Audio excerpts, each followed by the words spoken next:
Hola chicos, bienvenidos a todos, buenas tardes.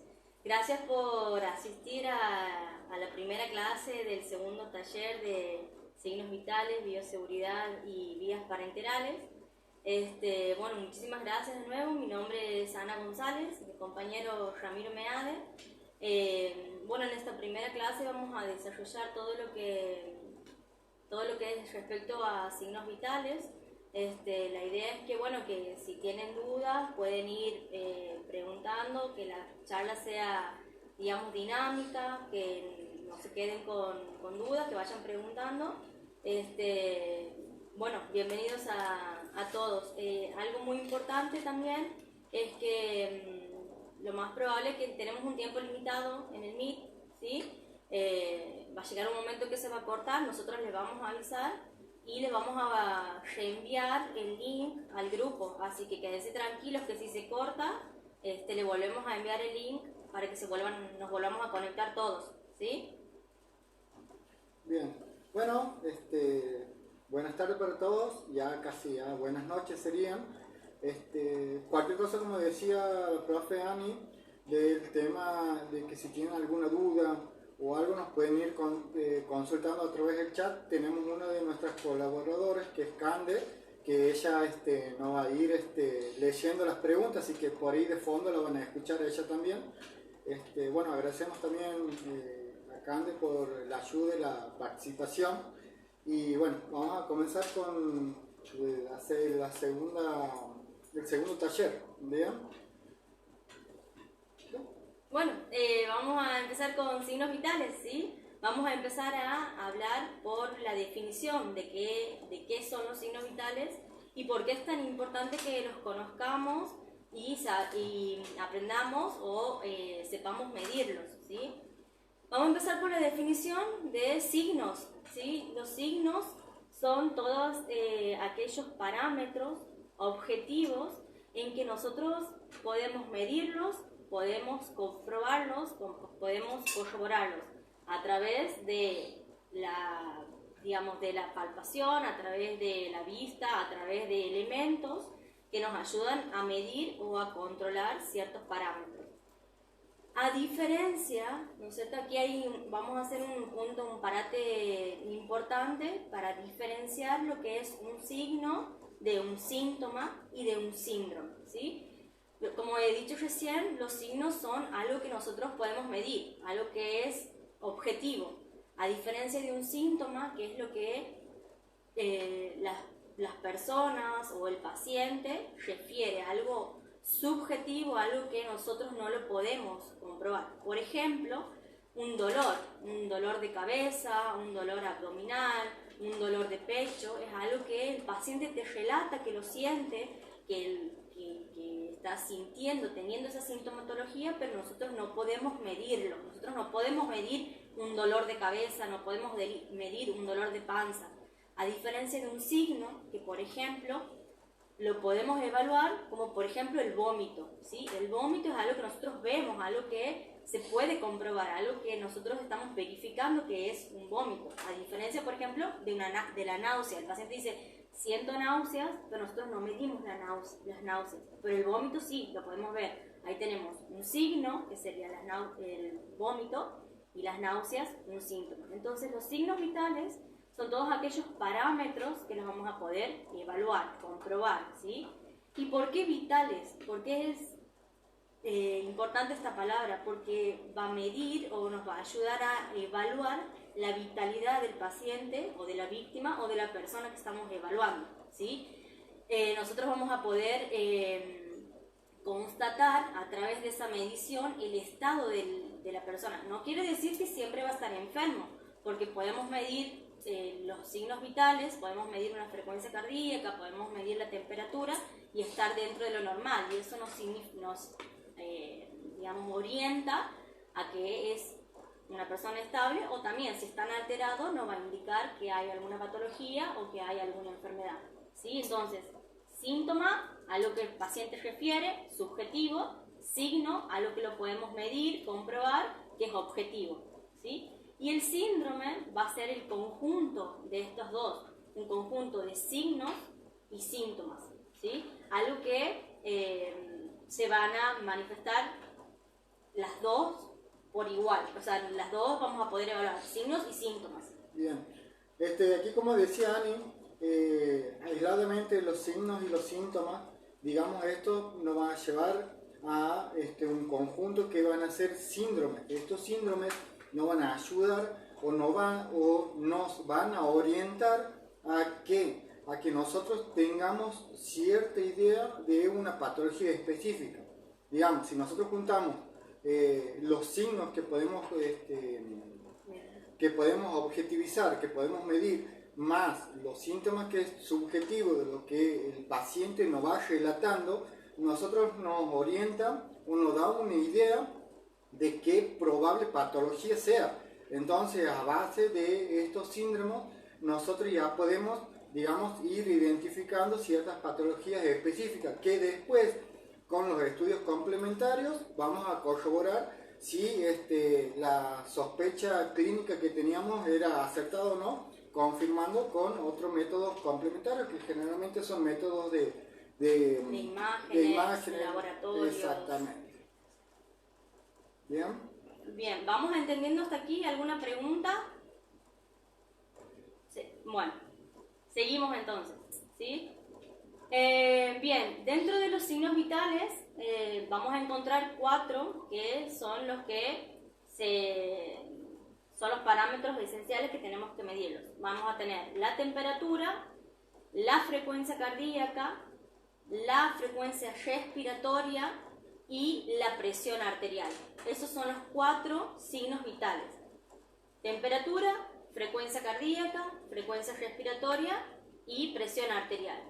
Por otro lado, tenemos los signos accesorios o complementarios que se han incorporado últimamente, como por ejemplo la oxigenación en la sangre, ¿sí?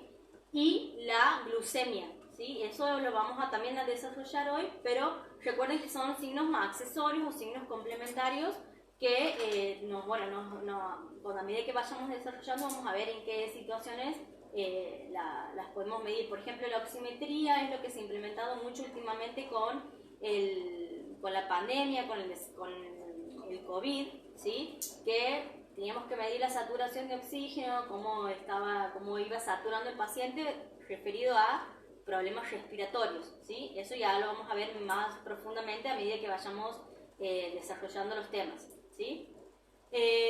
Bueno, vamos a empezar con la temperatura.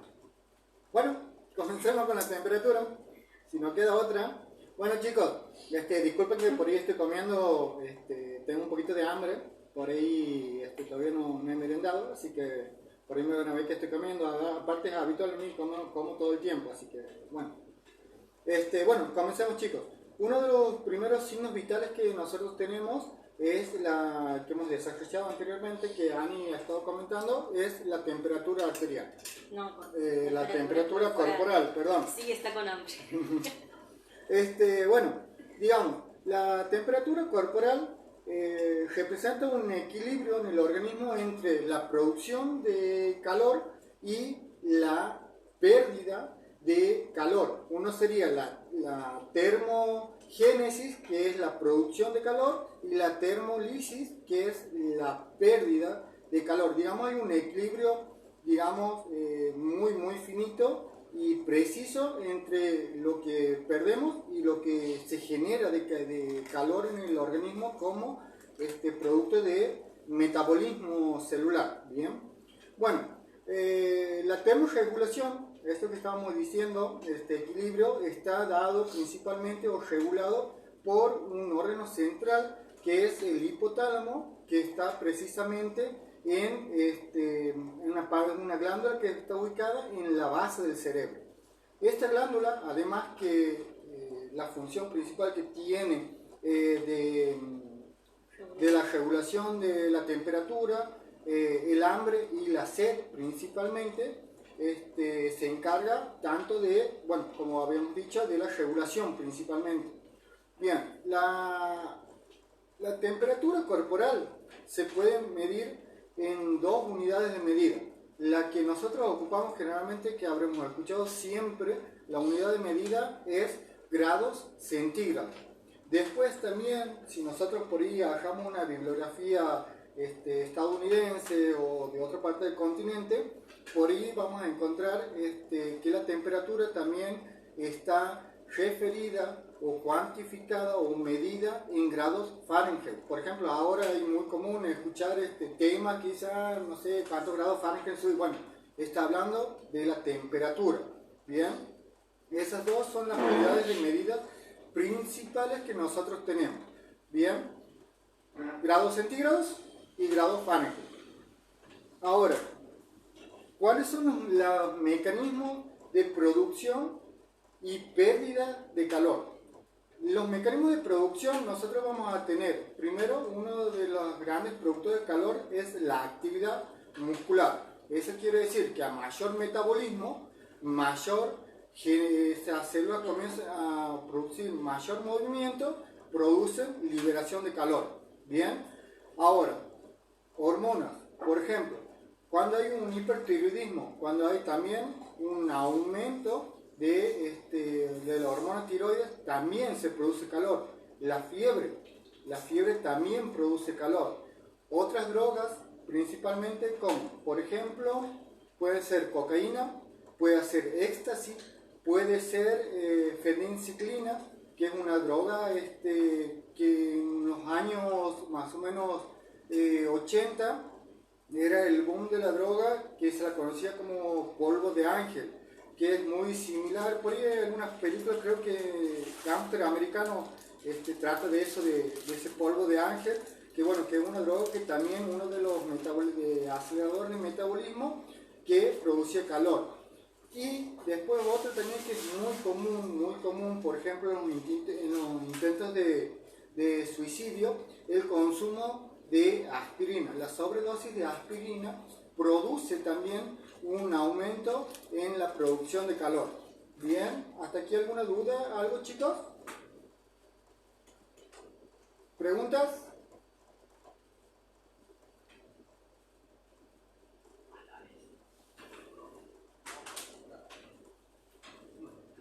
Bien. Bueno, ahora que ya más o menos sabemos cómo es aproximado, o tenemos una idea cómo es la producción del calor, digamos que todo el calor se produce por aumento o un estrés en la célula. A mayor metabolismo de la célula, a mayor producción de acción de la célula, las células de estas tienen que liberar calor, que lo liberan. ¿Cómo lo van a liberar? ¿Para qué? Para que si no hay un buen manejo, un buen equilibrio de la temperatura en el medio interno, estas células mueren. Bien, por éxtasis, por calor, mueren las células. Entonces, ¿cuál es el mecanismo de compensación que nosotros tenemos? Que es la liberación. ¿Cómo se va a liberar? Se va a liberar por radiación, conducción, convección y evaporación. Esos son los 4 principales mecanismos de liberación de calor. La radiación es algo simple, chicos. Es del cuerpo donde mayor objeto, digamos del objeto de mayor calor, a través de ondas electromagnéticas se libera el calor hacia el cuerpo más frío para tratar de compensar esa liberación. Por ejemplo, ¿cómo nos enfriamos nosotros? Pues radiación, cuando estamos en una habitación con aire, por ejemplo ahora. Yo estoy produciendo calor, el aire está, digamos, fresco, entonces mi organismo trata de compensar con un objeto frío, que en este caso serían las paredes. La radiación sería con la pared, no con el viento, ¿bien? Sino con la pared que está fría. Mi radiación iría hacia la pared, que la pared, digamos, está un poco más, tiene un poco más de menos temperatura que yo, ¿bien? Ahora, conducción. Por ahí tienen que haber visto, chicos, que por ahí en las películas nos siguen mucho de lo que son las películas. Por ahí las películas te agajan, te dicen, bueno, estamos con un paro, así, y ponen un adrenalina en el medio del corazón. No, hay algunas cosas que no son verdades y otras que sí.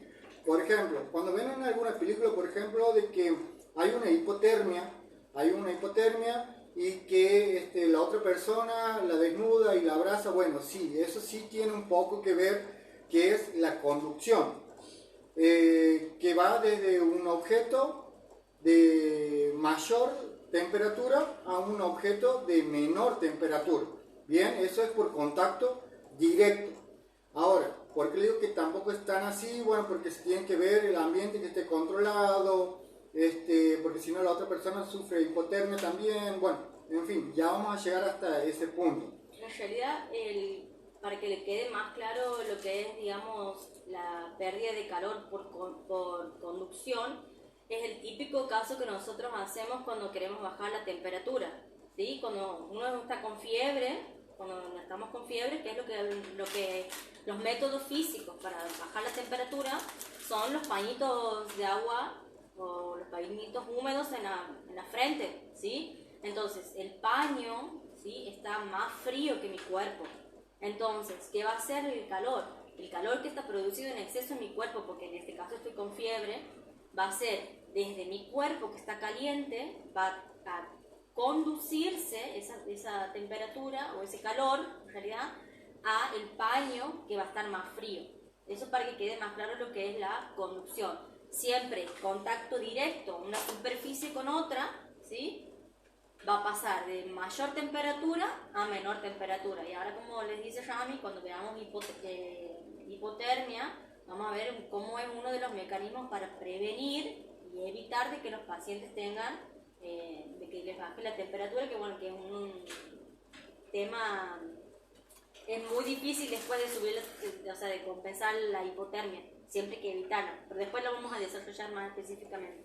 Bien, después tenemos la convección.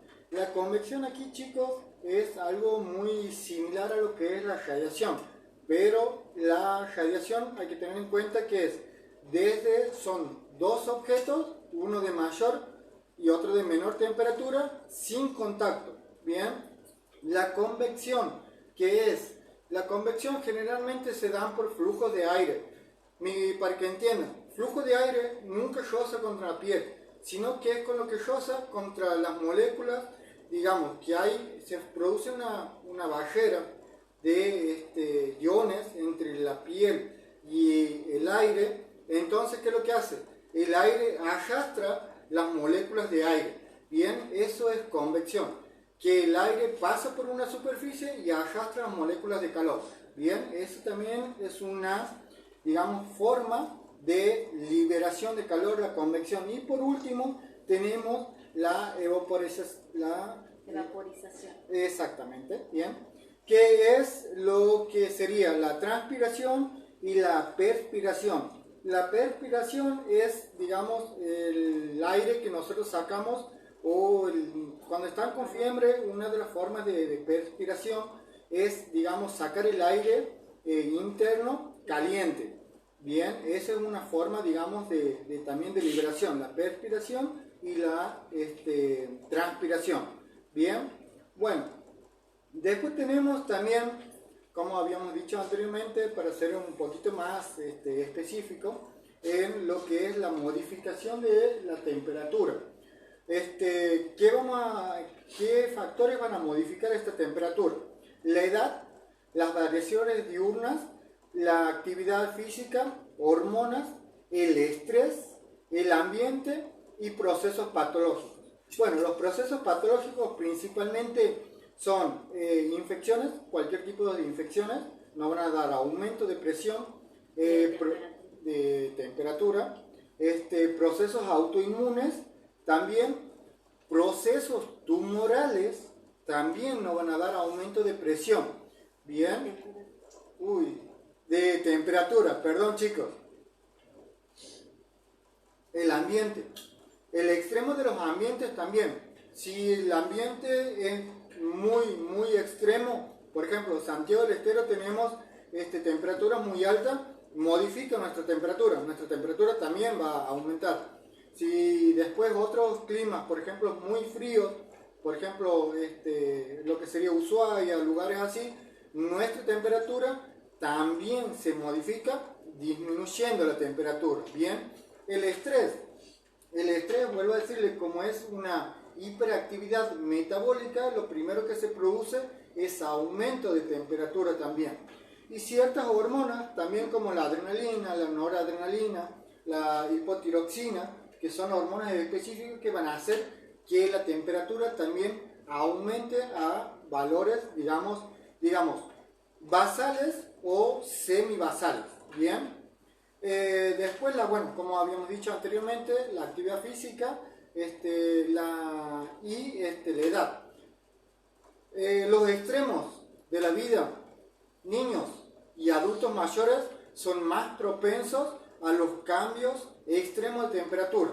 Digamos, por ejemplo, los adultos mayores llega a un punto donde los adultos mayores pierden la sensación de la temperatura y de la sed principalmente. Entonces ustedes van a ver por ahí los abuelitos que se ponen 2, 3 camperas y estamos con 42 grados. ¿Y por qué? Porque pierden esa sensibilidad de temperatura y bueno, y por otro lado, que no es el caso para hablarlo, pero sí también de la sensación de sed. Entonces uno tiene que ser constante con los abuelitos porque son los primeros que se deshidratan, ser constante y bueno, decirles, che, mira, toma agua, ser constante en eso. Bien, ahora, los sitios anatómicos que nosotros tenemos para medir la temperatura, tenemos dos partes. Uno, a nivel de la cabeza o cefálico, vamos a tener a nivel bucal u oral, óptica o bien en el oído, y a nivel del cuerpo vamos a tener en axila y recto. Bien, ¿alguna duda hasta aquí, chicos?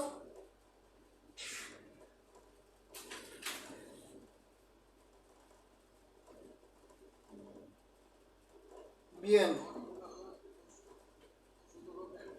Sí.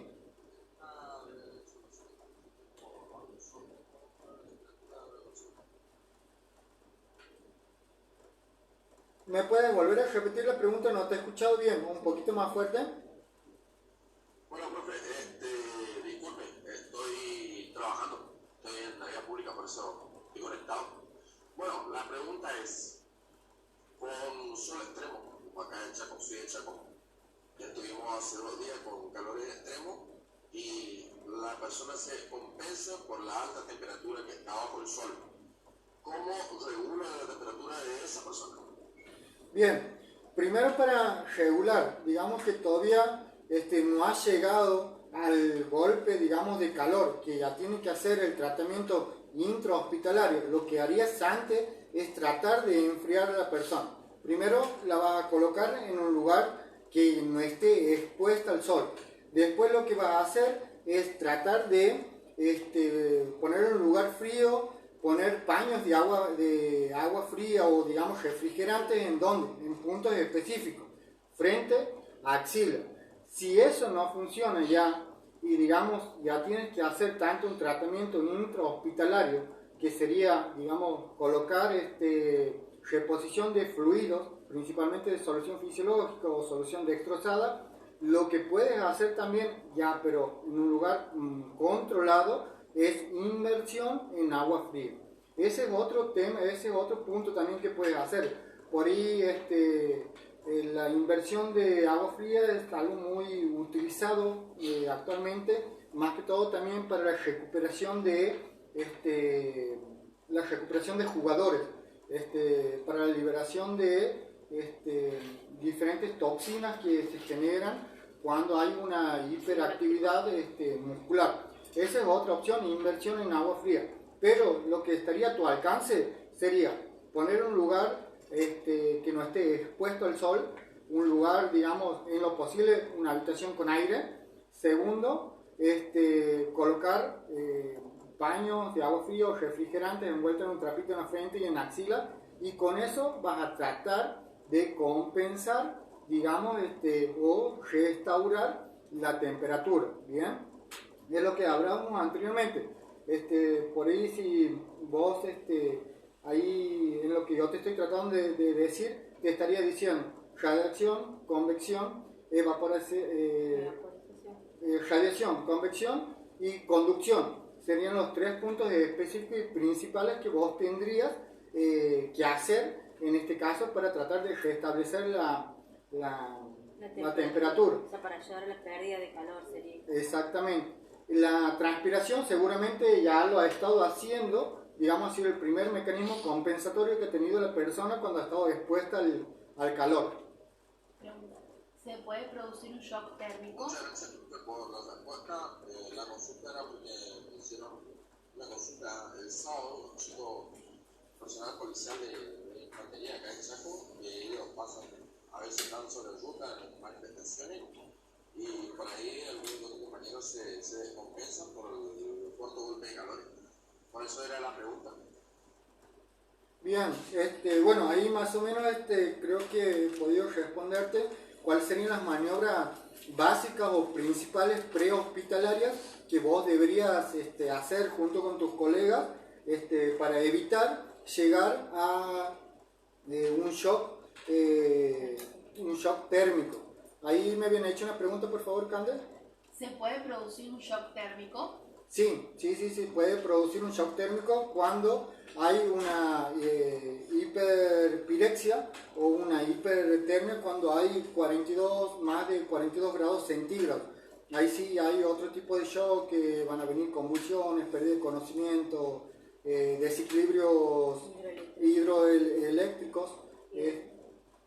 Sí, hidroelectrolíticos, perdón, gracias. Más o menos esa es la parte. Creo que ahí hemos respondido las dos preguntas. ¿Alguna duda hasta aquí, chicos? No, profe, por mi parte no.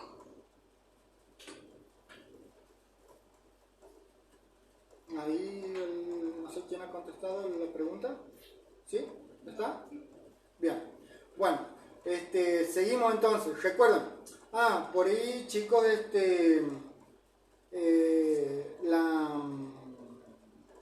la temperatura óptica, como por ahí es muy poco frecuente que la vean en adultos, generalmente se ocupa mucho en niños. Digamos, es un tipo de medición de temperatura muy frecuente en los recién nacidos principalmente. No se ocupa ampliamente tampoco, porque digamos es un material muy sensible y de alto costo. Por ahí en lo que es tanto medios de mediciones, en la parte de hospitales hay un balance entre si es muy sensible y de bajo costo, o si es muy sensible y de alto costo. Por ejemplo, que la termometría por óptica es un aparatito muy similar a lo que es un otoscopio. Un otoscopio es como esto, supongamos, con una tapita hasta aquí. Como un embudo. Como un embudito, que daría algo así, no sé si se puede ver, algo así. Algo así, chicos, ¿ven? Algo así quedaría. ¿Bien? ¿De ahí ven, más o menos? Quedaría algo así que ingresa en el oído y se aprieta un botoncito y me salta la temperatura. En una cuestión de 5 segundos aproximadamente yo ya tengo una lectura precisa de la temperatura. Pero ¿qué es lo que pasa? El cosito que va, digamos, la unión, el capuchoncito que yo tengo, es descartable y es de muy alto costo y no son reutilizables y no se pueden lavar. Es un material totalmente descartable. Bien, entonces, ¿qué es lo que hacemos? Recurrimos al otro método, que el otro método es termómetro digital. Termómetro digital y termómetro de mercurio. ¿Cuál es la diferencia y cuál, digamos, es el pro y la contra? El termómetro digital es menos preciso que el termómetro de mercurio. El termómetro digital puede tener ciertas variaciones que van a tener que ver en cuenta mucho. Es la carga de la pila. Bien, si la pila no está bien cargada adecuadamente, no va a tirar el short. Bien, en cambio, en la parte del termómetro de mercurio, nosotros tenemos que es algo muy específico. Pero, ¿qué es lo que pasa? Si nosotros dejamos más de 5 minutos, entonces ya tenemos una lectura de termometría alterada, que no pasa con el termómetro digital, que el termómetro digital tiene una alarma sonora. Bien, colocamos, cuando está la temperatura, comienza a sonar una alarma que hace ti, ti, ti, ti, se corta. Una vez que se corta, no sigue sensando más la temperatura el termómetro. ¿Bien? Ahora. Bueno, y otra de las desventajas por lo que se ha dejado de usar el termómetro de mercurio es porque al ser de vidrio, digamos, y adentro contiene el mercurio, bueno, muchas veces sufrían accidentes que se caen, se rompen, y el mercurio es altamente tóxico. Entonces, bueno, esa es la razón principal por la que no se usa más los termómetros de mercurio y se ha reemplazado por el termómetro digital. Algo también muy importante, chicos, cuando se vaya a tomar la temperatura, siempre tiene que estar en contacto directo con la piel, ¿sí? Porque por ahí a mí me ha tocado atender personas o controlar la temperatura y vos por ahí le das el termómetro y siempre se lo ponen debajo de la remera, ¿sí? Entonces es muy importante de que el contacto del extremo que mide la temperatura esté en contacto con la piel. Eso es esencial, ¿sí? Bien. Ahora, vamos con los valores normales. Perdón.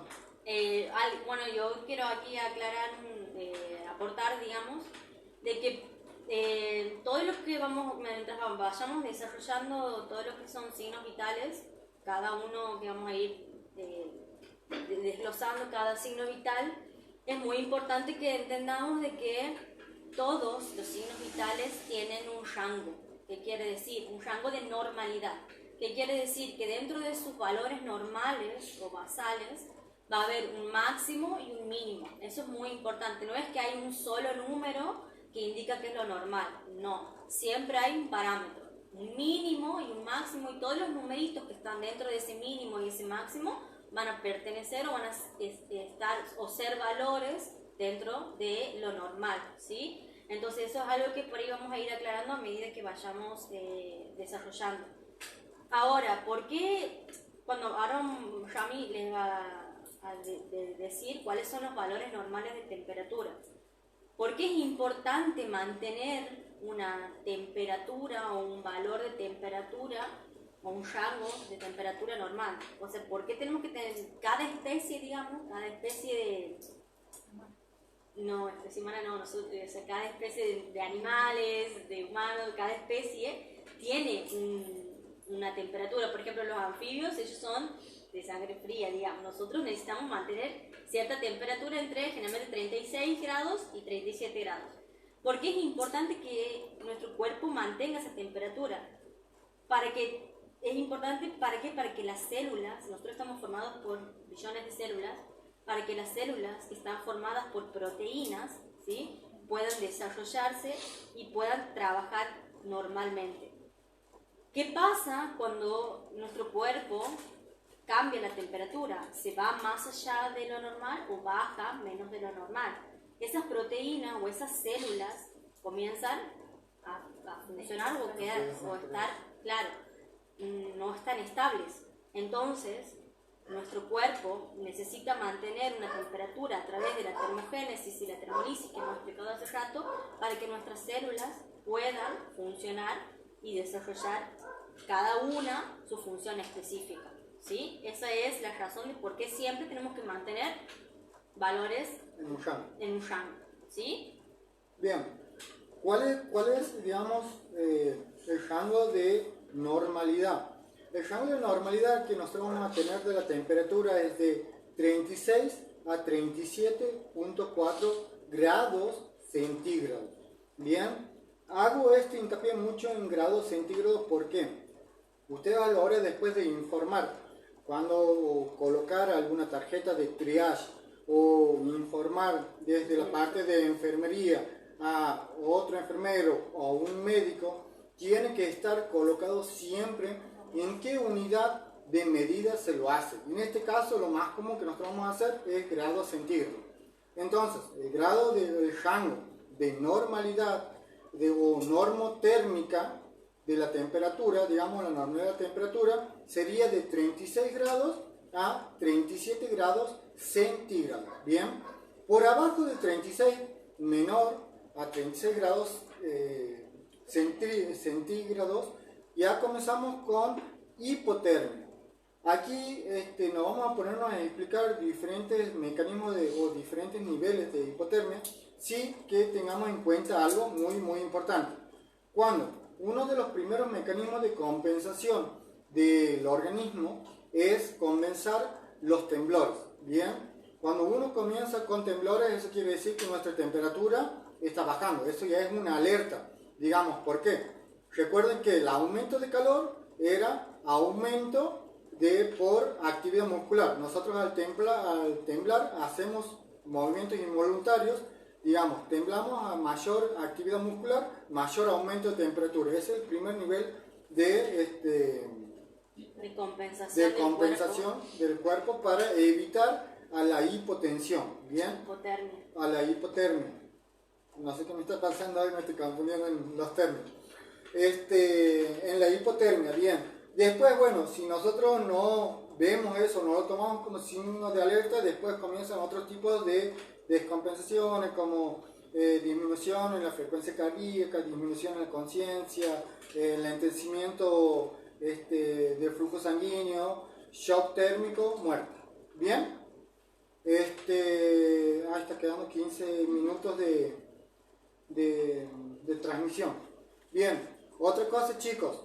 Ahora, febrícula. ¿Qué es la febrícula? La febrícula es el aumento de la temperatura. Esto no quiere decir fiebre. La febrícula puede ser por un montón de cosas. Generalmente puede ser por estrés, puede ser por actividad física también, que tengamos un poquito aumentada la presión. Bien, la temperatura, perdón. La temperatura va de 37.5 a 37.9. Esto es febrícula. Bien, fiebre. ¿Qué es lo que vamos a hacer? En esta parte de febrícula, digamos, también lo que se puede hacer es ayudar a restablecer la temperatura, como habíamos dicho anteriormente, con paños de agua fría, lugares frescos, sacar baños, sacar un poco de ropa. Todo eso que podemos hacer como para tratar de estabilizar la temperatura. Bien, fiebre, cuando es entre 38 y 39.5 grados centígrados. En este punto de la fiebre ya se maneja con algo importante que es medicación. No vamos a bajar la temperatura con paños de agua fría, inmersión en agua fría o en hielo. No vamos a bajar con eso la temperatura. Lo que sí o sí, siempre cuando hay fiebre, para bajar la temperatura se necesita medicación. ¿Bien? Fiebre alta o hiperpirexia, cuando es de 39.5 a 41, 42 grados centígrados. Aquí sí es muy importante hacer un tratamiento específico, primero y principal. Medicación y segundo, inversión en agua y ayudar con refrigerantes, todo eso como para ayudar a bajar la temperatura un poquito más rápido y que sea más efectivo el manejo de la temperatura. ¿Bien? Bueno, aquí el tema de, por ejemplo, chicos, de la fiebre, por ahí capaz que hay controversias de si bajarla o no bajarla. ¿Por qué hay controversias? Por el hecho de que la fiebre es un aumento de la temperatura, pero es un mecanismo de defensa del cuerpo, ¿sí? Como habíamos dicho, nuestras células funcionan a cierta temperatura. La fiebre es un mecanismo de defensa, ¿por qué? Porque nuestro cuerpo aumenta la temperatura para defenderse ¿de quién? Generalmente una de las principales causas que genera fiebre son las infecciones. ¿Qué son las infecciones? Son invasiones, digamos, de microorganismos que pueden ser virus, pueden ser bacterias, pueden ser hongos, pueden ser parásitos, que ingresan al cuerpo y el organismo se defiende. Nuestro cuerpo es tan sabio que siempre tiene un mecanismo compensador, un mecanismo de defensa que trata de eliminar esos agentes extraños aumentando la temperatura, ¿sí? Entonces, por ahí siempre hay controversia, bueno, a ver, le bajo la temperatura, pero si se está defendiendo el cuerpo. Por ahí lo que son los niños, sí, tienen que tener un control, digamos, sí controlarse de exigentes ahí. ¿Por qué? Porque a cierta temperatura en los niños puede generar convulsiones. Porque, como hemos dicho hace rato, nosotros necesitamos tener valores normales. ¿Por qué? Porque más allá de cierto valor de temperatura, nuestro cuerpo aumenta para defenderse, pero va a llegar a una temperatura que va a atacar a nuestras células. ¿Quiénes son las más sensibles? Por ahí las cerebrales. Entonces, por eso genera convulsiones. Entonces, es importante, como dice aquí Rami, complementar siempre los métodos físicos con métodos farmacológicos. Bien, aquí está el tipo de controversia. ¿Qué es? Sí, está bien, tratamos de mantener la temperatura a valores estables, hay una infección, sí, bien, perfecto. Para eso está el tratamiento con antibióticos. Y el tratamiento con antibióticos, generalmente cuando es el proceso principal de infección, lo va a mantener. Entonces, también aumenta va a disminuir, digamos, la detención de que estos microorganismos que están produciendo un ataque al organismo se detengan. Entonces, a temperaturas óptimas es donde también funciona, digamos, mejor la defensa del organismo. Bien, cuando hay, como decía Ania hace un momento, sí, hay una mayor actividad, sí, está bien, pero ¿por qué hay esa mayor actividad? Porque, digamos, la parte de defensa no logra hacer, digamos, controlar a los microorganismos que están produciendo una infección. Entonces, digamos, aumenta, porque, digamos, aumenta la temperatura, aumenta el metabolismo para tratar de frenar eso.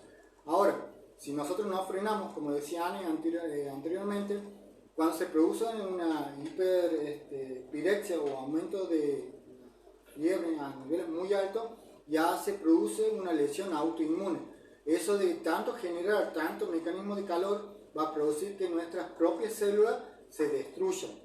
Bien, eso es importante tener en cuenta. Por eso hay esa controversia que por ahí pueden escuchar de, no hay que bajar, no, sí. Yo soy de la idea de que hay que controlar la temperatura, que para eso hay ciertos medicamentos que van a ser bacteriostáticos principalmente, que eso quiere decir que van a detener la producción o la replicación de este microorganismo. De bacterias, específicamente, porque claro. Porque los virus tienen un otro tipo de replicación. Claro. Bien, pero bueno, estamos hablando de lo más común, digamos. Pero bueno, en síntesis, o sea, lo que queremos decir es que la fiebre es un mecanismo de defensa del cuerpo, que hay que ayudarlo y controlarlo. Sí, obviamente que lo ayudamos a que no sea tan alta la temperatura que nos llegue a producir daño en nuestro cuerpo. ¿Se entiende? Hasta llegamos. Otra causa también muchas veces de fiebre pueden ser tumores, otras causas de enfermedades autoinmunes, pero bueno, eso ya es más específico, más de un síndrome. Claro, más de un síndrome, ¿sí? Otra cosa, chicos, los valores que recién hemos dado, ustedes no se quieren que nosotros lo que decimos son esos valores y lo que nosotros decimos es palabra santa, no. Nosotros hemos dado esos valores porque a nosotros nos parece lo más adecuado y lo más didáctico para hacerlo. Pero eso no quiere decir que otra bibliografía difiera con nosotros y eso no significa que está mal. Bien, van a encontrar en lo que nosotros vamos a ir viendo rangos de normalidad, digamos, van a encontrar diferentes rangos, o bien van a venir diciendo no, pero yo tenía que 37.2 ya era arriba de la fiebre. Sí, listo, está bien. Ese 2 o 4, 0,4 grados no va a ser la diferencia.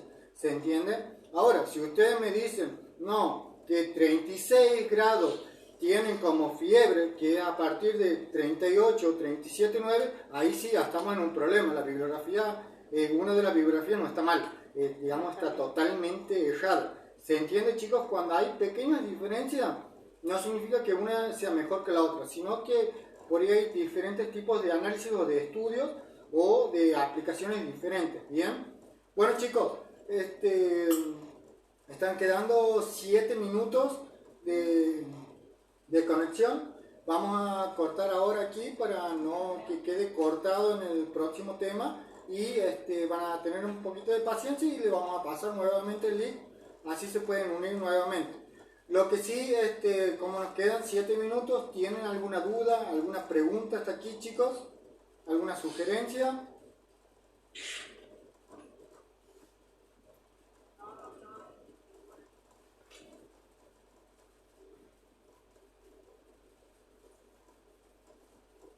Por mi parte, profe, ninguna.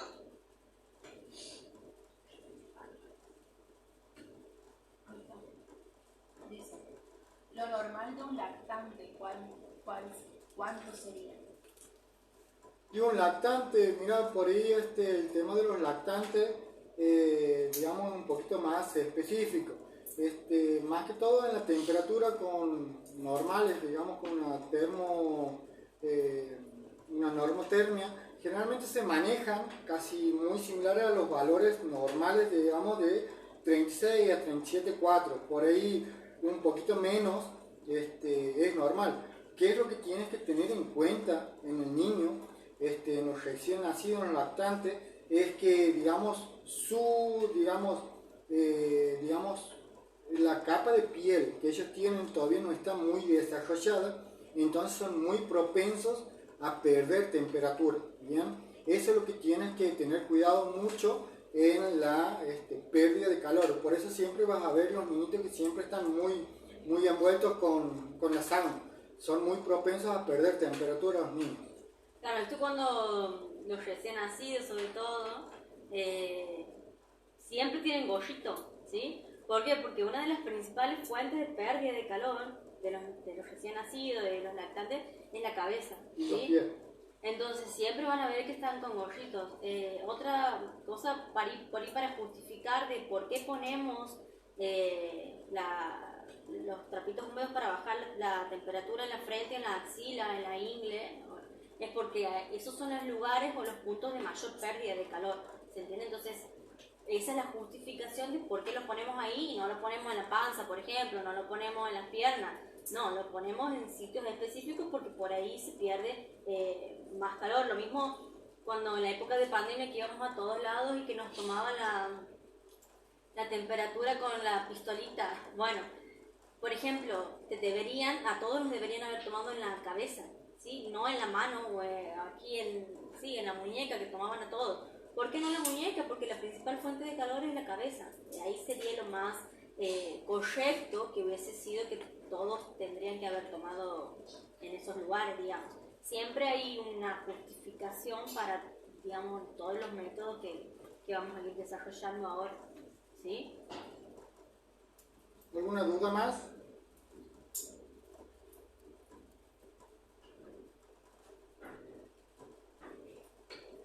Bueno, estamos bien entonces. ¿Estamos bien hasta aquí? ¿No se están aburriendo? Tenemos 4 minutos para... Está bien, profe. Y eso yo estoy trabajando. Ah, bien, perfecto. Bueno, cortamos y los volvemos a pasar al link ahí al grupo, así estén atentos para que nos volvamos a conectar todos.